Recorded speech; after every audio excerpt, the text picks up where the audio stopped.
আসসালামু আলাইকুম বন্ধুরা, কেমন আছো? আশা করি সবাই ভালো আছো। আঞ্জুস কুক বুকে আপনাদের সবাইকে স্বাগত। আজকে আমি বানিয়ে নিয়েছি ফুলকপির গরম গরম পাকোড়া। তো চলুন দেখে নিন ভিডিওটি। আজকে আমি বানাবো মটরশুঁটির ঘুগনি আর ফুলকপির পাকোড়া। ফুলকপির পাকোড়ার জন্য এখানে দুটো ফুলকপি কেটে নিয়েছি, ধুয়ে নিয়েছি। আর মটরশুঁটিগুলো আগে থাকতে ছাড়িয়ে নিয়েছি, ছাড়িয়ে ভালো করে ধুয়ে নিয়েছি। আর একটা আলু কেটে নিয়েছি, দুটো পেঁয়াজ কুচি করে নিয়েছি। ফুলকপিগুলো ভালো করে সিদ্ধ করে নেব।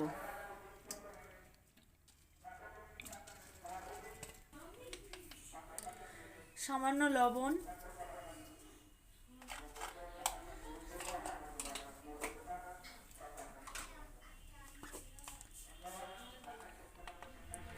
হলুদ গুঁড়ো।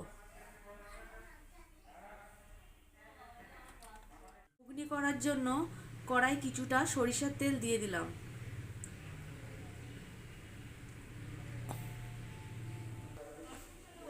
পেঁয়াজ কুচি,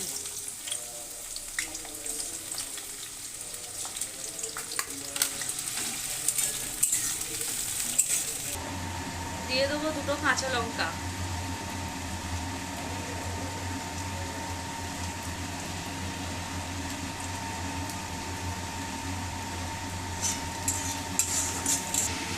ফুলকপি সিদ্ধ হয়ে গেছে, এবারে তুলে নেব।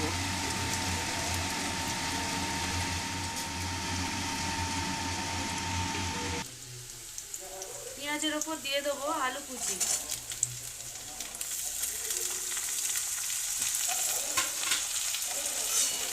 পেঁয়াজ আর আলু ভালো করে ভেজে নেব।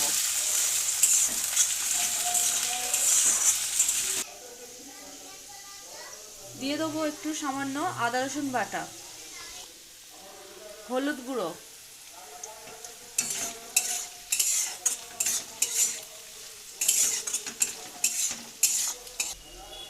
দিয়ে দেবো সামান্য একটু পানি।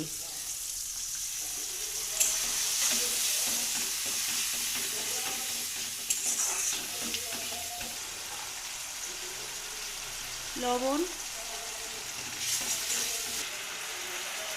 সামান্য লঙ্কার গুঁড়ো,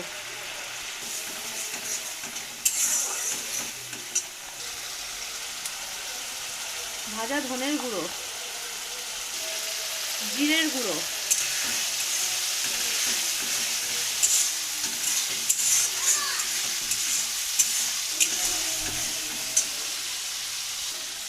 মটরশুঁটিগুলো এবারে দিয়ে দেবো।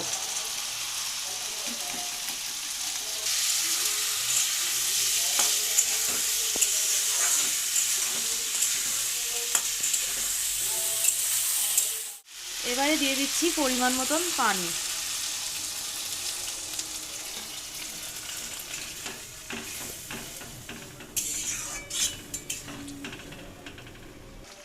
ঝোলটা ফুটে গিয়েছে, গ্যাসটিকে মিডিয়ামে রেখে ঢাকনাটা চাপা দিয়ে দেবো।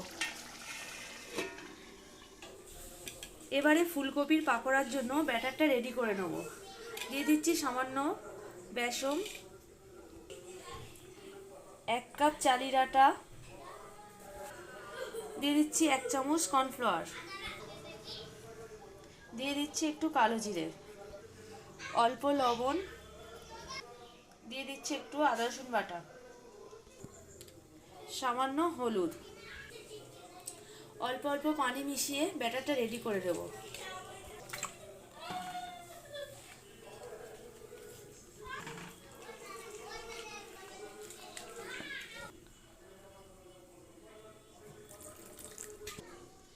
ব্যাটারটা রেডি হয়ে গেছে, এবারে ঘুগনিটা একটু দেখে নেব।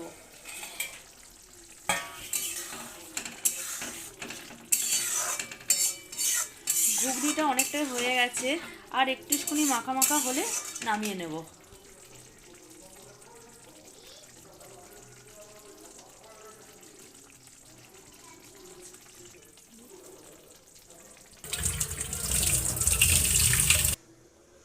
সামান্য একটু গুঁড়ো লঙ্কা অ্যাড করে দিলাম।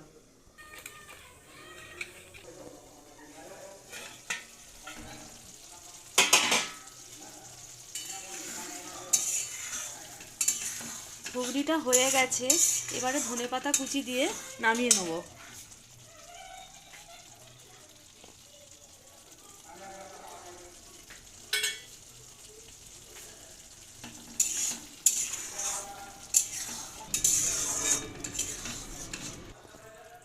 মটরশুঁটির ঘুগনিটা রেডি।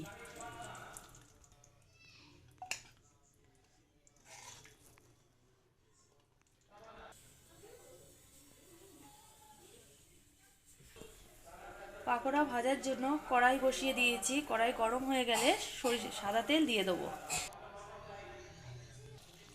তেল গরম হয়ে গেছে, একে একে পাকোড়াগুলো আমি ভেজে নেব।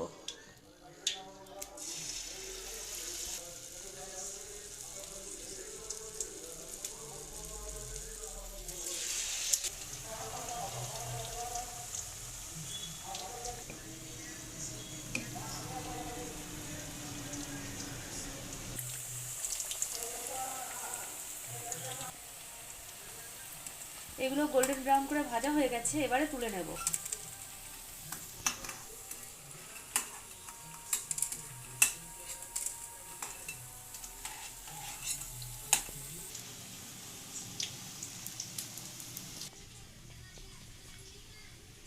মটরশুঁটির ঘুগনি আর ফুলকপির পাকোড়া রেডি হয়ে গেছে। এই রেসিপিটি যদি আপনাদের ভালো লাগে তাহলে লাইক ও শেয়ার করবেন আর আমার চ্যানেলটিকে সাবস্ক্রাইব করবেন। খোদা হাফেজ।